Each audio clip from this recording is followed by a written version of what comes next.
Rampur seat पर BJP मान चुकी है हार। आजम के किले में क्यों सेंध नहीं लगा पा रही बीजेपी? रामपुर का वो समीकरण जो पड़ता है बीजेपी पर भारी। क्या फिर आजम के नाम पर ही रामपुर में जीतेगी सपा?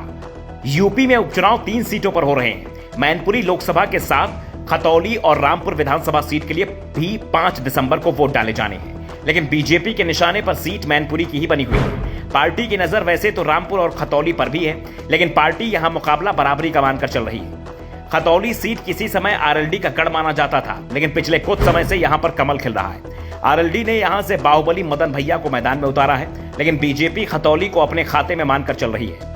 बीजेपी मान रही है कि खतौली तो आसानी से जीत ली जाएगी, लेकिन रामपुर सीट उसे टेंशन दे रही है। रामपुर आजम का गढ़ माना जाता है। यहां पर सपा कितना मजबूत है इसका एहसास पिछले कई चुनाव में मिल चुका है। 2022 के विधानसभा चुनाव जब हुए तब आजम जेल में बंद थे।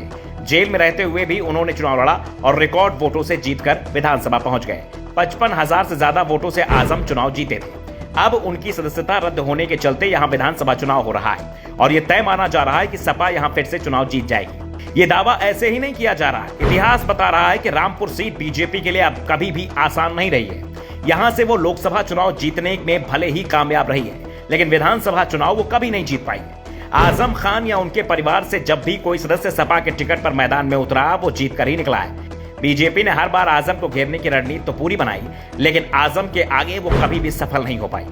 उल्टा आजम को जितना घेरा गया, उनकी जीत का मार्जिन उतना ही बढ़ता चला गया है। आजम की जीत के पीछे यहाँ का जातिगत समीकरण भी मजबूत आधार है। रामपुर सदर से हिंदू मतदाताओं की आबादी 40% है, जबकि मुस्लिम 60% है, जो आजम के पक्ष में वोट डाल सकते हैं। हिंदुओं के भी ठीक ठाक वोट आजम को हर चुनाव में मिल जाते हैं। रामपुर पर आजम की पकड़ का अंदाजा इसी बात से चलता है कि 1980 से आजम यहां से लगातार चुनाव जीतते आ रहे हैं। जब वो चुनाव नहीं लड़े तो उनके परिवार का सदस्य यहां चुनाव जीता। सिर्फ 1996 में कांग्रेस के अफरोज अली खान ही एक बार आजम को हरा पाए थे, लेकिन उसके बाद से रामपुर की जनता ने हमेशा आजम के इशारे पर ही मतदान किया है। आमतौर पर माना जाता है कि उपचुनाव में सत्ताधारी पार्टी को ही जीत मिलती है और काफी हद तक इसे सही भी माना जाता है। हाल ही में आजम खान और अखिलेश यादव ने लोकसभा की सदस्यता से इस्तीफा दिया था। अखिलेश के इस्तीफे से खाली हुई आजमगढ़ और आजम के इस्तीफे से खाली हुई रामपुर सीट पर लोकसभा का उपचुनाव हुआ था। ये दोनों सीटें सपा का मजबूत गढ़ मानी जाती थी और उपचुनाव में सपा का ये मजबूत गढ़ ढह गया था। दोनों ही सीटों पर बीजेपी ने कब्जा कर लिया, लेकिन रामपुर विधानसभा सीट इस मायने में अलग दिख रही है। यहाँ 4 साल के अंदर दूसरी बार उपचुनाव हो रहा है और दोनों ही बार आजम के चलते उपचुनाव हो रहा है। 2019 में आजम खान लोकसभा चुनाव भी जीत गए थे, जिस कारण से उन्होंने विधानसभा से इस्तीफा दे दिया था। आजम के इस्तीफे के बाद रामपुर की सीट पर उपचुनाव कराया गया।